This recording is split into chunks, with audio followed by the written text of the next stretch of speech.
Governor, Director, congratulations on your nomination. Governor, I realize at the Federal Reserve that you have a big staff that advises you on inflation.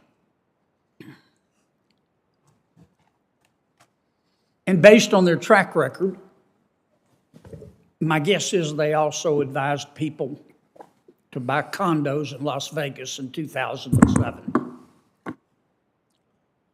But you don't have to accept their advice.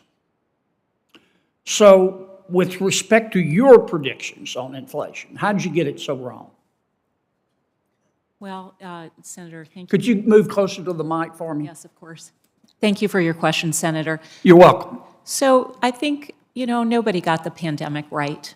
The pandemic is unprecedented. But I'm asking you about inflation. Yeah, so I think as forecasters, private forecasters, certainly the forecasters, the SEP, the whole committee, we thought that perhaps we would see a more rapid resolution of the pandemic and the supply-demand mismatches, so in particular in cars. Excuse me for interrupting, energy. but I don't have much time.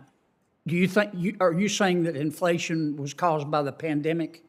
So we certainly have seen the perpetuation, for instance, of the Delta variant leading to yes, ma'am. But are you saying that the inflation is caused by the pandemic? I certainly think the supply-demand imbalances that have been the biggest contributors to the very high inflation we've seen are directly attributable to supply chain issues, distortions in demand. Well, but here's what troubles me about that.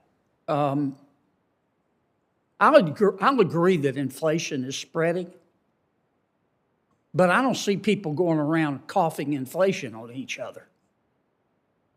I think, and I understand supply chains matter, but so does the demand side, and so does too much money chasing too few goods.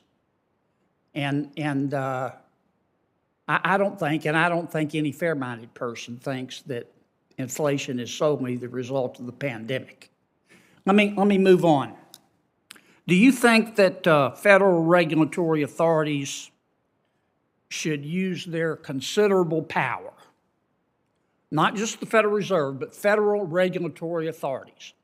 Do you think they should use their considerable power to discourage private banks from lending money to oil and gas companies? No.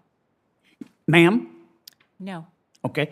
Do you think that those federal regulatory authorities should use their power to discourage private banks from lending money to gun manufacturers and dealers? It's not our job. We don't tell banks what sectors to lend to. We just ask them to risk manage, and we make sure they have good processes in place. I agree with you, and I thank you for that. Will you issue a statement to that effect if you're confirmed?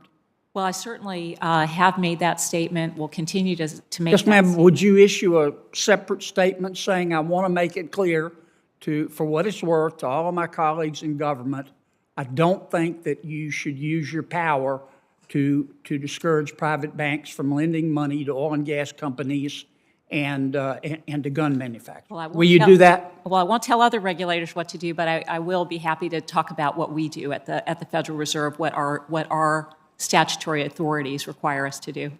Okay. I'm going to follow up with you on that. Okay? Senator?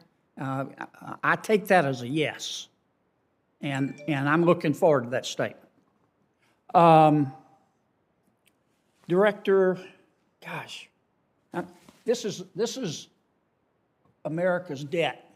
I'm not going to have time to ask you about it because I want to ask Director Thompson a quick question. Yes, Director Thompson.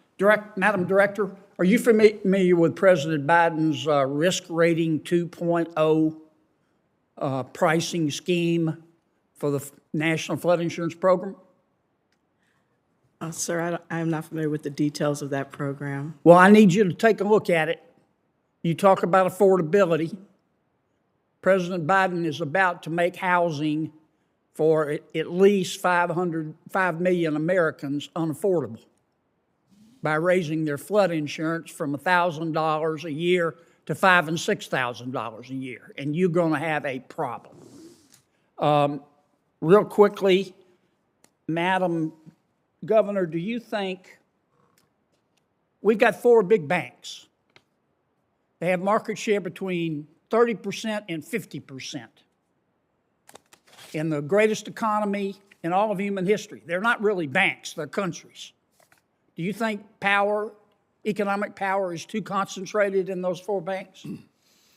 Well, I certainly think that from a financial stability point of view, when you have very, very large institutions that are systemic, you need to have very, very big capital buffers and liquidity buffers and risk management, because it would be very, very difficult to resolve those banks in a moment of financial stress. Okay. Thank you, Mr. Chairman. You've been Thank you, very, Senator very Kennedy. kind with your time. My office will work with you on that statement about oil and gas and gun manufacturers. Thank you, Senator. Okay?